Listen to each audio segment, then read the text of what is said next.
বিশ্বনন্দিত মুফাসসির কোরআন, কোরআনের পাখি শহীদ আল্লামা দেলোয়ার হোসেন সাইদী রাহিমাহুল্লাহ 50টা বছর টেকনাফ থেকে তেতুলিয়া, রূপসা থেকে পাথুরিয়া, শুধু বাংলাদেশ নয় পৃথিবীর 50টা দেশে সফর করে করে কোরআনের হৃদয়গ্রাহী তাফসীর পেশ করেছেন, হাদিস সুন্নাহর বর্ণনা দিয়েছেন।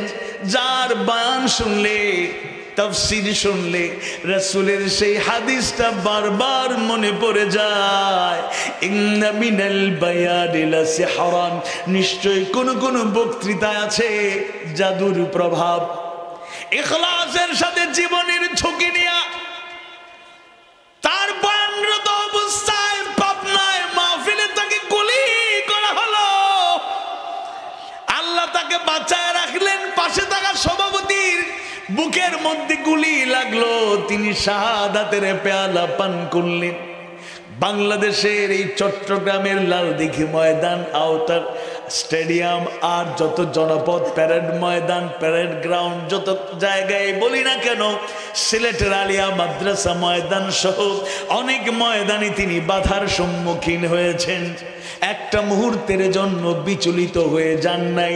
যার মাহফিলে বোমা হামলা হয়েছে, যার মাহফিলকে ঠেকানোর জন্য হরতাল, অবরোধ, অনেক কর্মসূচি হয়েছে, 50টা বছর জীবনের ঝুঁকি নিয়ে, শাহাদাতের তামান্না নিয়ে, ইখলাসের সাথে আল্লাহর সন্তুষ্টির জন্য তিনি দাওয়াত দিয়ে গেলেন।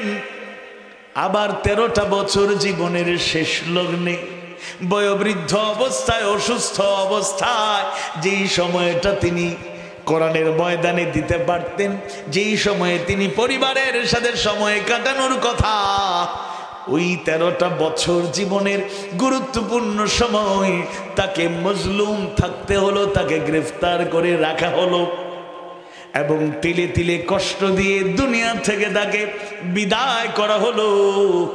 50টা বছর কওলি জবানের মাধ্যমে তিনি তাফসীর করে গেলেন, আর 13টা বছর ফি'লি ওয়া আমালি, কাজের মাধ্যমে, আমলের মাধ্যমে প্র্যাকটিক্যাল দাওয়াত দিয়ে গেলেন।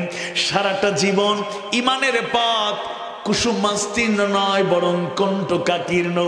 রাসূল, নবী রাসূলদের কষ্টের দিনগুলো তিনি বয়ান করেছেন।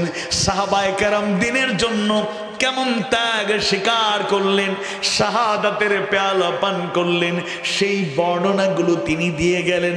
আর বাস্তব জীবনে 13টা বছর সবরের সাথে কষ্ট করে সেই সময়টাতে কারাগারে তিনি থেকে আমাদের জন্য উজ্জ্বল দৃষ্টান্ত রেখে গিয়েছেন।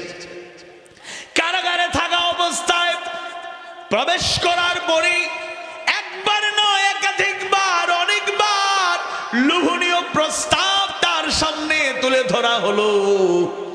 আল্লামা সাইদী, আপনাকে মুক্তি দেয়া হবে, মুক্ত বিহঙ্গের মতো দুনিয়ায় আপনি বিচরণ করবেন, কোনো বিপত্তি থাকবে না। প্রয়োজনে ইসলামী দল আলাদা করে একটা দল করুন, প্রধান হয়ে যান, আমরা সাপোর্ট দেব। প্রয়োজনে ক্ষমতার অংশীদার হয়ে যান, সহযোগিতা পাবেন। শর্ত একটা, যাদের সাথে আছেন তাদের সাথে সম্পর্ক ছিন্ন করুন, ঘোষণা দিন এরা সঠিক নয়। আল্লামা সাইদী মুচকি হাসেন আর বলেন, আমার শেষ রায় হলো যাবজ্জীবন কারাদণ্ড। এটা তো কোনো ব্যাপার নয়, রায় পাল্টে যদি আপনারা ফাঁসির রায় কার্যকর করতে চান, হাসি মুখে ফাঁসির রশিতে জীবন দিয়ে শাহাদাতের পেয়ালা পান করব, এক মুহূর্তের জন্য হক পথ ছেড়ে দেব না। সুবহানাল্লাহ। ইন্নাল্লাযীনা ক্বালু রাব্বুনাল্লাহু থুম্মা ইসতাকামু তাতানাজ্জালু আলাইহিমুল মালাইকা আল্লা তাখাফু ওয়া লা তাহজানু ওয়া আবশিরু বিল জান্নাতিল্লাতী কুনতুম তুআদুন।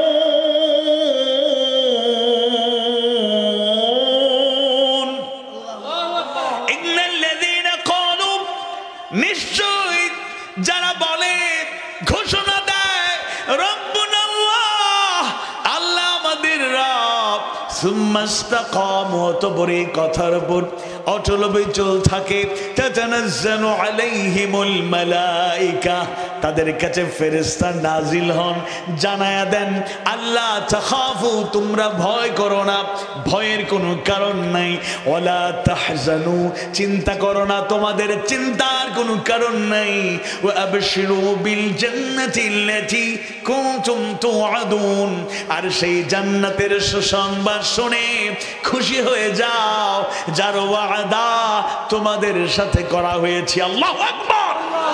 তাই যারা সত্য সঠিক পথের পথিক হয়ে যায় এরা হাসি মুখে জীবন দিতে জানে, ফাঁসির রশিদে হাসি মুখে জীবন দিতে জানে, রক্ত দিতে জানে, ত্যাগের নজরা পেশ করতে জানে, নিরপরাধ হওয়া সত্ত্বেও মাসের পর মাস, বছরের পর বছর কারাবরণ করতে জানে, সস্তায় ঈমান বিক্রি করতে জানে না। আল্লাহ তাআলা আমাদেরকে সেই রকম ঈমানি চেতনা দান করুন, বলুন আমিন।